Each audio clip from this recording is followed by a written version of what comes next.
Welcome to the Sound Gaming Podcast, a D&D conversation brought to you by Cascadia Gamers Alliance.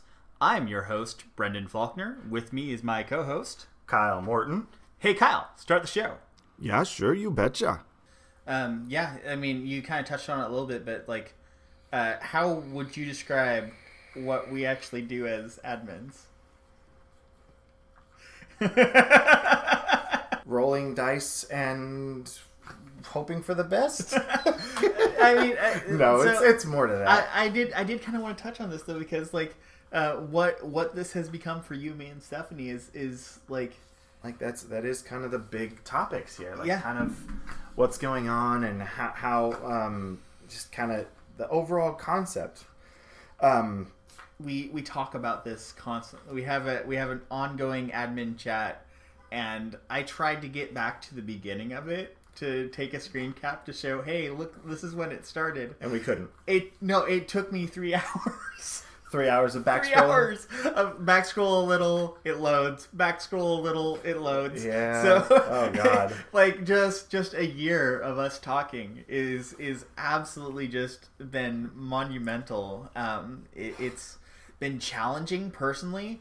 I had to revisit kind of who I am and how I treat people, and I have had to realize that I need personal growth in how I speak to people. It's what kind of was a joke that, hey, Brendon doesn't deal with interpersonal stuff for a while because he's a little rough around the edges. Contact HR, aka Stephanie.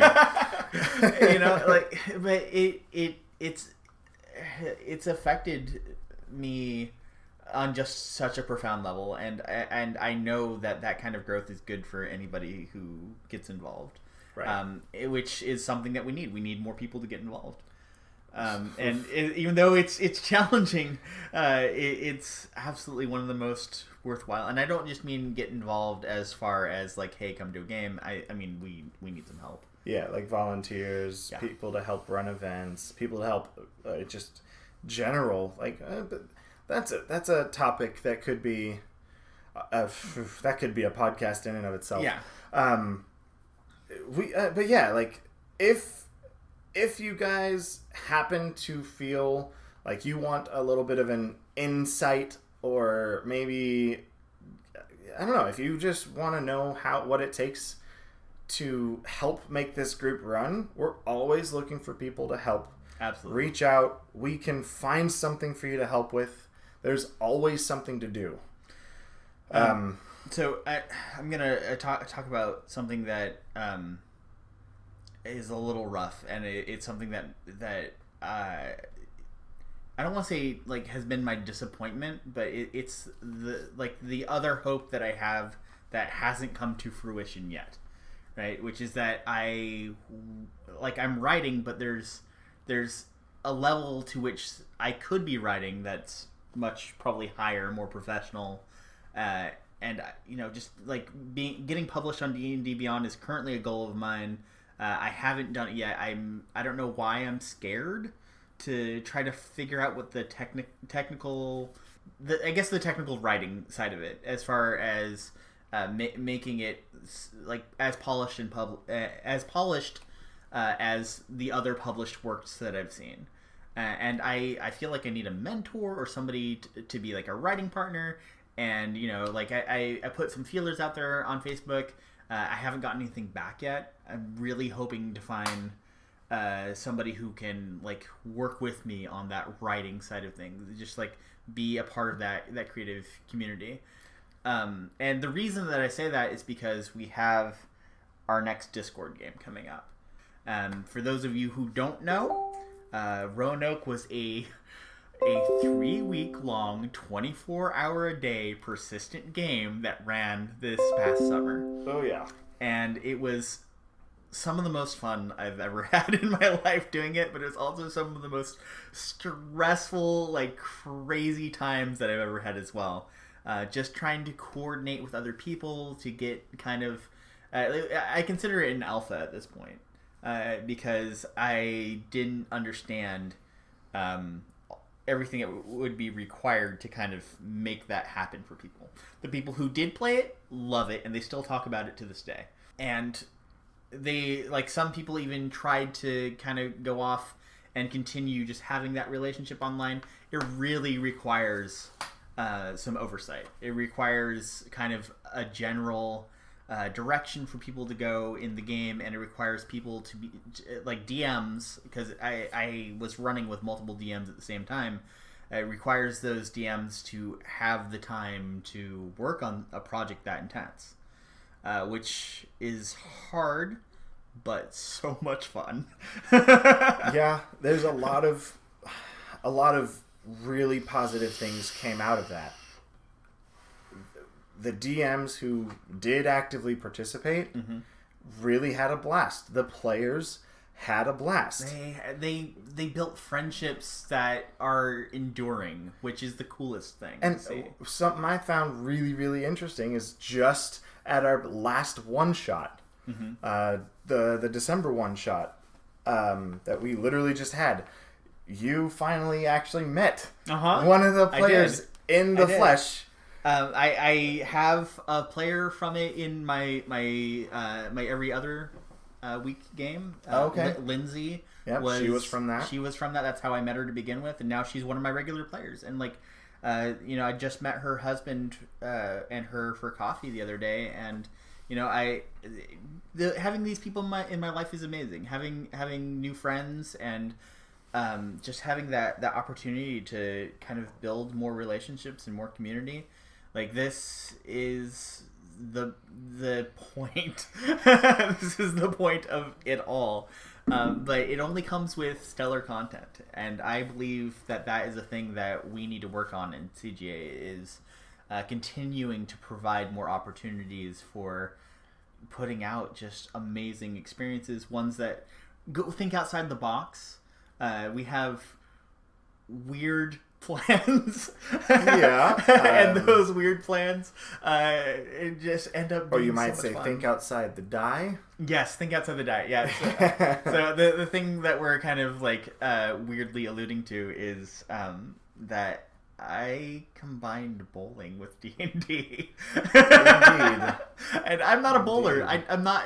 That's why. So I wrote it in such a way that people who are bad at bowling can use skills that are D&D based to make their time be more fun.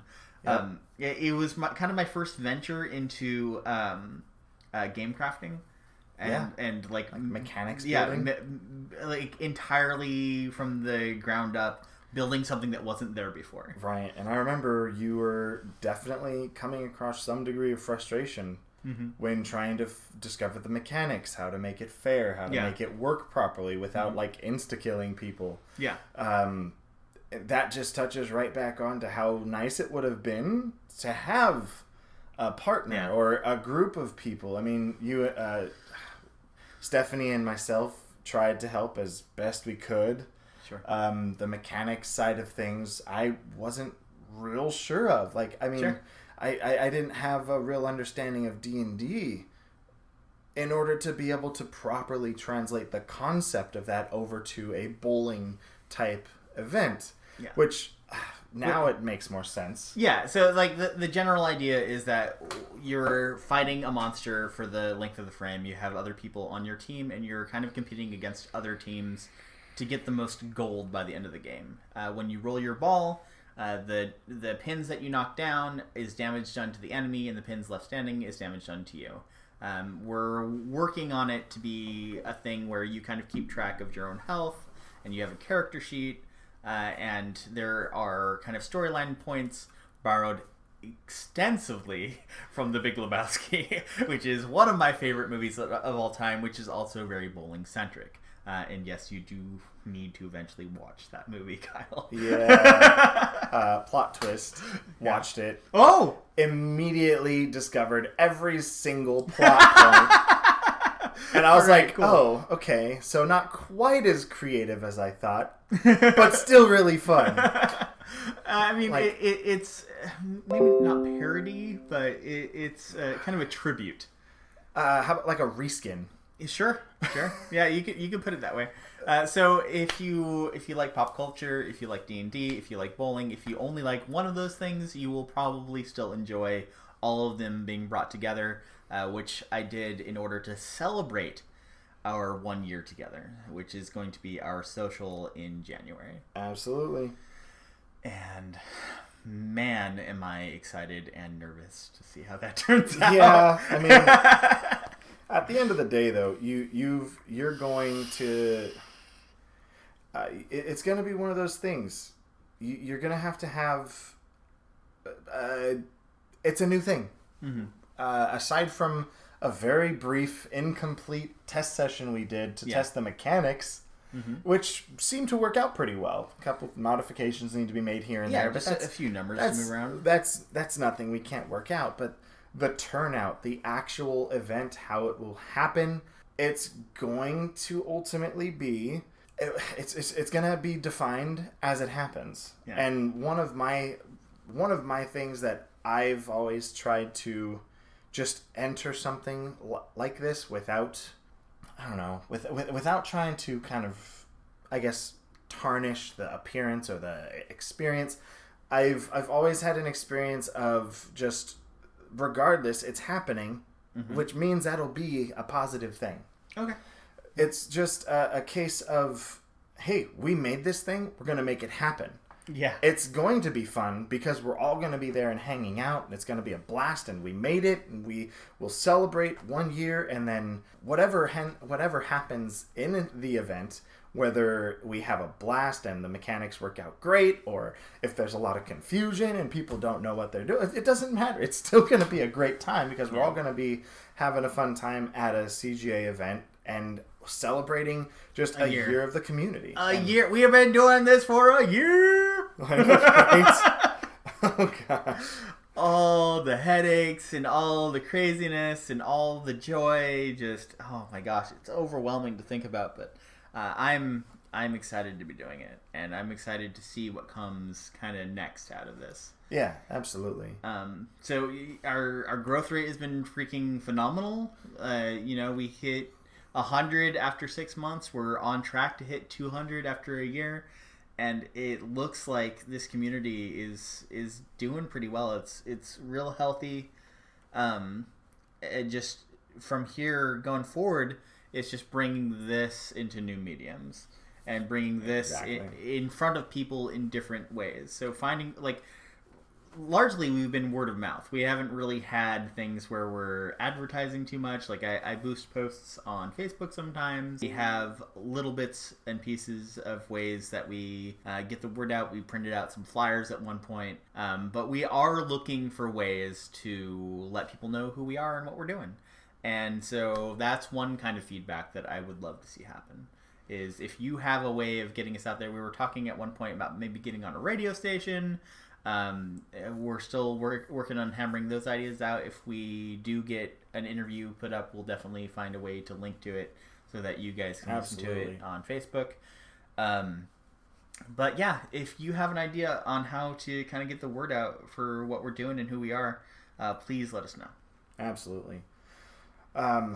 So I mean, yeah, that's what we are. That's who we are. Mm-hmm. Our plans. If you haven't seen it already, we just released a video going over Q1 2019 plans and events that are on the way. We are here, and we aren't going anywhere. So that kind of brings me to kind of the next point. One of the things I've had a couple people bring up as far as points of interest but uncertainty is the Discord. Not the Discord gaming, but the Discord roundtables we've been doing. Okay. Something along the lines of they're I guess they don't really know what to expect. So can we go into what your goals are involving the roundtable discussions? Okay, so the roundtable discussions, they're kind of our safe place for the consumption of the meat of the D&D books. Okay. Right? So you'll see just a bevy of videos online about first reactions to books, or maybe you'll be lucky enough to catch a Mike Merle's Happy Fun Hour, where he talks about actually designing the books, and he has kind of a Twitch stream where he like takes questions and takes suggestions from people as he's actually writing the content. Oh, that's nice. Yeah, no, it's super cool. So along those lines, we have set up kind of a situation where people can talk about how to, like, the best ways to kind of consume that content. So, like, for instance, for Ravnica, I took the book apart and kind of showed people, like, kind of the most interesting bits. Yeah. We go over classes, we go over, like, kind of examples of why it would be cool to play that class, or a spell, or an item.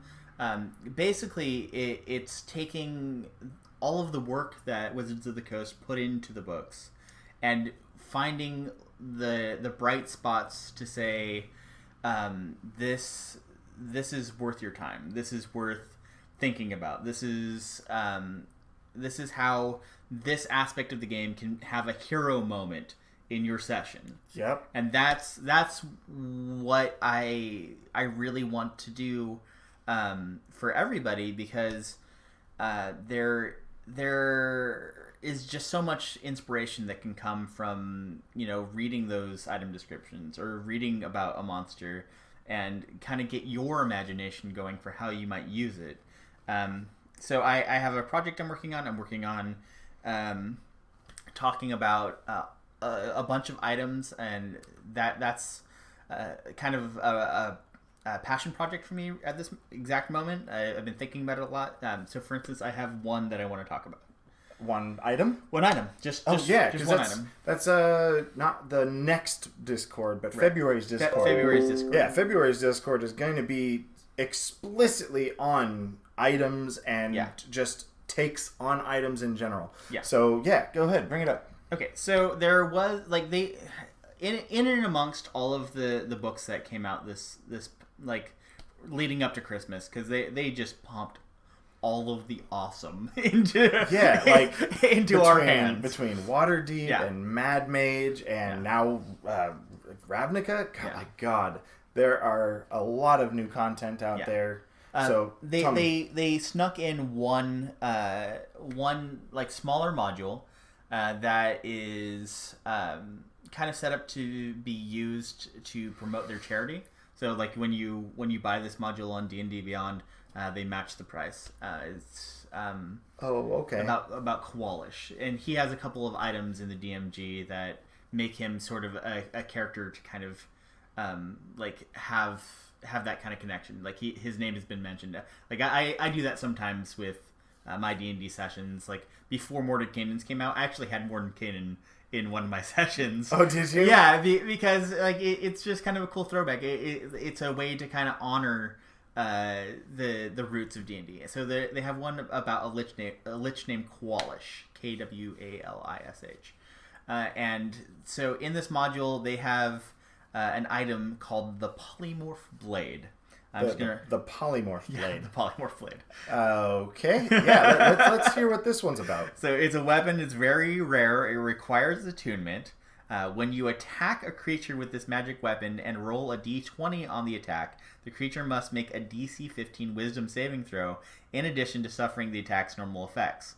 On a failed save, the creature also suffers the effect of the Polymorph spell. Roll a d20 and consult the following table to determine the target creature what it is transformed into. So it's everything from if you hit a 20, it's a rabbit, super easy to kill. If you crit fail, it's a T-Rex. Wait, hold on, like the dinosaur, yes. Tyrannosaurus Rex. Yes. And it just goes everywhere from T-Rex, giant ape, elephant, all the way down to like an ox, a frog, a hawk, an octopus, a rabbit. So it's a wonderful bit of randomness that you can throw at your characters, especially if you were to take that sword and like maybe make it an ego weapon, or make it a cursed item so that they can't not use it. Like the things that you can do to kind of inspire a little bit more chaos in your games. That for me has high value because I tend to run my games as the rule is cool sort of games. I like there to be a little bit of panic that happens. Yeah, it's like, oh yeah, that definitely happens. Writing this down for you. Yeah. Oh, so yeah. so the way that it's written, it is actually cursed. The weapon is cursed, and becoming attuned to it extends the curse to you. Until the curse is broken with a remove curse spell or similar magic, you are unwilling to part with the weapon. Whenever you attack the creature, so it doesn't say that you have to use it to attack. I would probably modify it to say that yes, if you're attacking something, it must be with a polymorph blade. And that polymorph spell lasts for 1 hour. What's the normal time frame on a polymorph spell? Yeah, I don't. I think remember. it's probably like an hour. I think so. I think they kept it pretty similar. Okay. But that is so it says that it works like the polymorph spell, but it doesn't have the same caveat in it, at least not specifically in the Lost Laboratory of Qualish. It doesn't specifically say that if it takes damage, it can revert back to its previous form, which is kind of a key component of the normal polymorph spell. Right, because like polymorph, they basically have, I guess you would call it temporary hit points equal to the hit points of the creature they turn into. Yeah. Where in this case, if you defeat them as their polymorph, then they just are at 0 hit points when they convert back. I mean, again, it's not explicitly defined, but that might be how I would play it. I would think that this would be some sort, maybe closer to true polymorph than the polymorph spell, because there are a couple of different iterations of polymorph.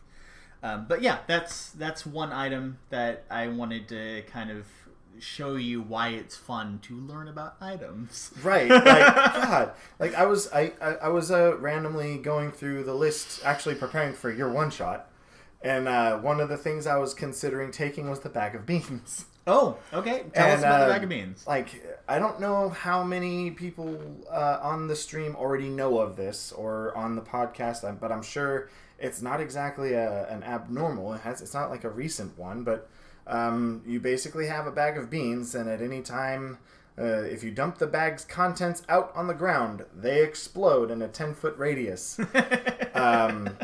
Each creature in the area must make a DC save, taking 5d4 fire damage, and then if you remove a bean from the bag, plant it in dirt or sand, and then water it. Exactly a minute later, the DM rolls a d100.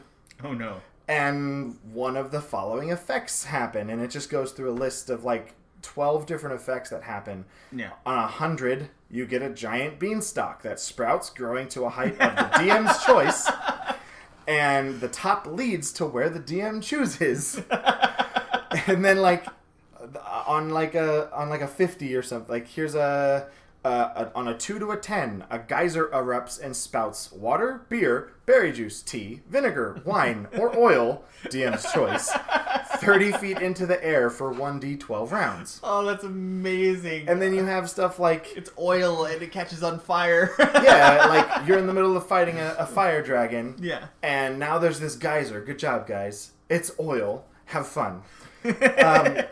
Like one of my favorite ones is like a randomosity within randomosity. Like 11 to 20, a tree ant sprouts. Oh. It has a 50% chance of being evil and attacking you. Like, that's awesome. There's just the vast concepts that are wrapped around this game. And this bag of beans specifically, it is so like this stuff exists. Yeah. It is canon. It is a real... Like, I just turned my phone to the non-existent camera, but it exists. It's real. And to have this in the game and to follow it as written would be so much fun. I'm sure there's some campaign settings that may not work out too well for something like this. But for your typical, hey guys, we meet in a tavern. What do you want to do? Yeah. A bag of beans could dramatically shift what's going on. It does a lot of times feel like people just kind of fall back on the items that that they're kind of most used to. You know, you have a bag of holding, you have a +1 sword, you have adamantium armor to negate your enemy's critical hits. Those are great. Those are great, like, kind of common items. You know what you're getting, but there is just so much amazing content out there that I would like to help other people be able to explore. So, but yeah, the bags, like the bag of holding, is such a stereotypical item to have. Like, if you don't have a bag of holding by a 3rd level, you're like, wait, what are you doing with yourself? Like, what, you didn't go to the shop and buy one? Like, well, hold on, it's a bag of holding. It's magically enhanced to hold things. Yeah. I've been working on like some of the kind of ancillary things that are in there. Like I'm working on a system for upgrading wagons, because I feel like there's not enough attention given to the land vehicle ability. Right. Yeah. Like, how come we can't, like, load up a magical cart with wheels that spin for you? Sure. Hey, look, I got a car now. If you look at the UA this month, they actually did boats. Nice. Yeah. So Unearthed Arcana covered boats in a really strong way. I'm working on something for wagons and stagecoaches, and being able to modify it. And just a little, like, shout out to Chris. While I was working on that last night, he actually showed me a 3D model of a modular version that he is designing for minis, where you could switch out the different parts on a stagecoach. I remember I was listening on that, and that sounds really intriguing. Yeah. Like, just being able to, like, gosh, he was going into some really fine details, but just the concept of having essentially a battle map, but it's a freaking vehicle. Yeah. It sounds really exciting. That's a cool concept, and definitely looking forward to see where that goes. Yeah. I think that just kind of fleshing out some of those spots in the game, or taking advantage of, like, the smaller rules. Did you know that it only costs 200 gold to buy an elephant? An elephant? Yes. So if you can find somebody who has one, which you, like, assume that by the table that they have in D&D, like, it's just the next one after, like, horse, right? So getting an elephant and getting barding for an elephant, and then maybe taking in an enlarge and reduce spell. Oh my god. Has a lot of potential. Yeah. They have a gore attack that is just ridiculous as well. They got tusks. Yeah. Oh my goodness. Just little things like that are kind of where, like, that's an example of what we talk about in the Discord roundtable chats. Good. God, that makes me that much more excited about the item Discord. Yeah, I think it's gonna be a lot of fun. Like, I kind of knew that Ravnica was going to be a big deal for a lot of people, because there's a lot of crossover and a lot of Magic fans. But I feel like this one's going to be a lot more fan servicey, and could maybe, if we can get the word out there for people to maybe look at a list of items for an hour one day, or 10 minutes for one day, that we could end up with just an awesome conversation. And that's what that's really all about, is having conversations with people, either for, how you design a character. You can use items to augment your character's weaknesses. So if you have characters who maybe you are thinking about how to min-max a character, or you are thinking about how to increase functionality, that's kind of the point of items. Like, they can do cool things, and if you know it well enough, you can kind of change your playstyle and customize your playstyle. And if you're a DM and you're looking at items, you can kind of customize dungeons around that too. So. Oh God, yeah. I just think the potential. There's items that create dungeons. For instance, the magic beans. Yeah. The little bag. Yeah. Sure. Below rolling 100, a freaking pyramid appears. Yeah. And you get to go and fight a mummy lord. Oh, wow. Yeah. Yeah. So, like... Oh, or there's ways to kind of augment ideas in the game, right? So one of my favorite spells, and a spell that has come up very often in my games, is the spell Maze. Right? I've even made a character, made an NPC who just lives in the maze, the Milkman. We won't go too much into the Milkman right now, but I discovered another episode. Yeah, I discovered that there's an item called the Horn of Endless Maze, I think it's called, where you blow it and supposedly from the maze, I'm assuming that they're all one connected maze at this point. Yeah, like it's the maze plane. It summons a bunch of Minotaur-like characters to come out and fight for you. So, oh wow, yeah. So, like when you have like kind of ideas and concepts that you've been rolling around with, or that have been kind of a joke, and then you see something that they've written that kind of correlates, it's a lot of fun. Right. It's a lot of fun to kind of mesh those up and see where they could go and how you could build on previous. Kind of sounds like Horn of the Valhalla. Yeah, it is, but it's a lower level one. Oh, okay. So you get fewer, and maybe it's not fewer; it's the same amount, but they're just a lower CR. Oh, okay. Well, shoot, that makes it. That's kind of interesting. Yeah, that is really interesting. God, and I mean, why would they be making like? I feel like there's like this stigma around DM sessions, or like just. Maybe it's not.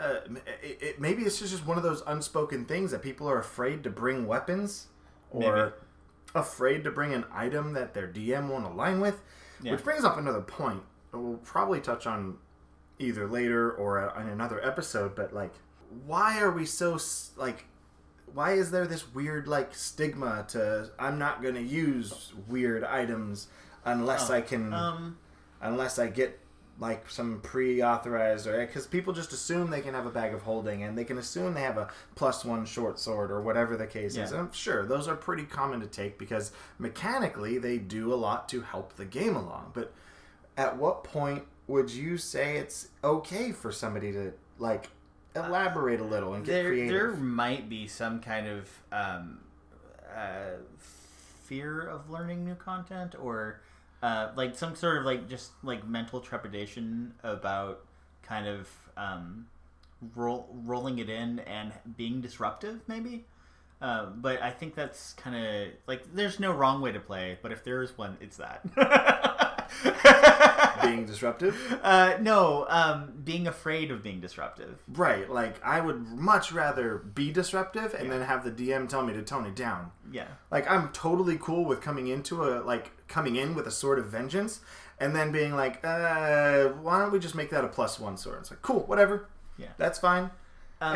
Yeah, I mean, and just like people fear the random tables and stuff too, because you don't want to die because you polymorphed the kobold into a T-Rex. Oh god! But it is worth your time because like some of the like that's always the moments in a game that you remember, right? When you're talking about it, you don't talk about how. Hey, I really slew that kobold with my +1 sword. No, it's I tried to slay that kobold with my +1 sword, and it polymorphed into a T-Rex, and we all had to run away. And it caused a cave in because the T-Rex hit the ceiling of the cave we were in. Yeah, so I don't know. It's more fun for everybody. That's kind of the goal of getting more of these crazy items into your games, and just having those experiences. Yeah, and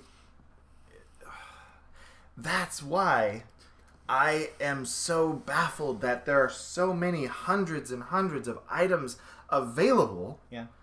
And wait till we get to the point where we start talking about monsters. Oh god! Because how many monsters there are now is ridiculous, and they're so cool. If you ask the games I've been in, there's 4 monsters. Right. Kobolds, goblins. Okay, maybe just 2. Orcs. Okay, orcs are 3, and hobgoblins. But those are technically playable races too. So it's like, like I don't know. Like I would love to see some random rock gnome that turns into stone for one of its turns and takes 0 damage. Or whatever. I understand that there's a kind of it's maybe easier to stay low fantasy than it is to get into high fantasy.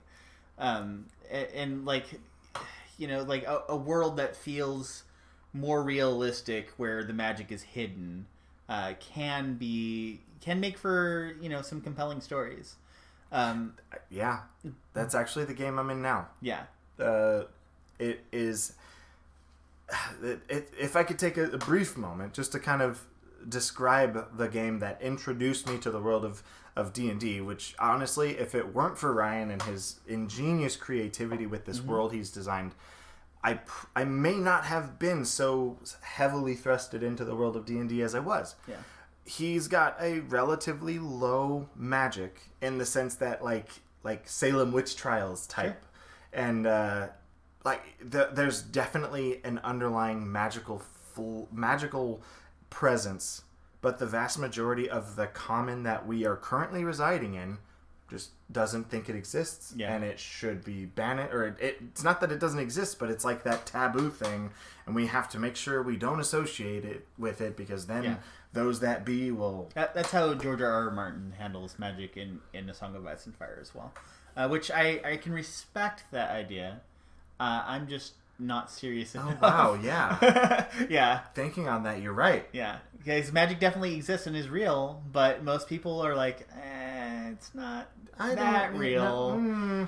It's all snarks and grumpkins, as right. Tyrion It's fairy tales. Right. But which maybe at some point we'll talk more about A Song of Ice and Fire. I'd like to do some. Yeah, some I'm totally cool with some Game of Thrones talk here and there. But like, this whole conversation kind of tilted off of the discussion of what the roundtable discussions were. Sure. Which is fine. Like, well, that's what we're here for. It's because we're now treating it like a roundtable discussion. And this is what you should expect. You should expect quality conversation that helps inform your games and helps build friendships. And that's what we're doing. We're bonding over these descriptions of things. It's I don't think we're going to have any specific direction or plot point or bulleted style list that we're going to stick to at any given point in any podcast. It's really just kind of a chance for us to... It's a podcast where our listeners can talk to. Yeah. That's one good way to describe it. Shoot. I'm more than happy to... I talk a lot, but I'm more than happy to shut up and listen to you guys, because that's how I actually... Okay, so the reason I wanted to do it is because I wanted to learn the material myself. And I find that by teaching, I learn it better, because I have to put in the required time, the required reading. I have to consume other people's opinion of it. Like I 100%, part of my research is going to YouTube and listening to what other people's reactions are, because there's things that I wouldn't have caught any other way. Yeah, you know, that's definitely like. There's something to be said about, I think somebody had once related to the whole concept of like learning something is 10% learning, teaching is 80% learning. Yeah. Like it's just this vast counter, like, but you're right, teaching something does require a sense of understanding just at the get-go, so. Yeah. And, you know, like maybe some of this podcast is teaching you guys about what we're doing in Cascadia so that we can learn what we're doing in Cascadia. Right? Yeah. Like, I will not be at all surprised if this podcast, if this first episode, we look back in like a month and be like, what were we doing? But hey, whatever. Like, that's what, the first episode ones of podcasts are almost never what they end up being, which is fine. This might actually be what it ends up being, and I'm cool with that. But I also want to make sure we're creating something that the community wants. Yeah. And with that, I want to thank you for coming in to this week's podcast and listening with us. Keep an eye out on the podcast description and the YouTube description for where to find us. We have Twitter, Facebook, Twitch, and others. Thanks for listening, and we'll see you next week.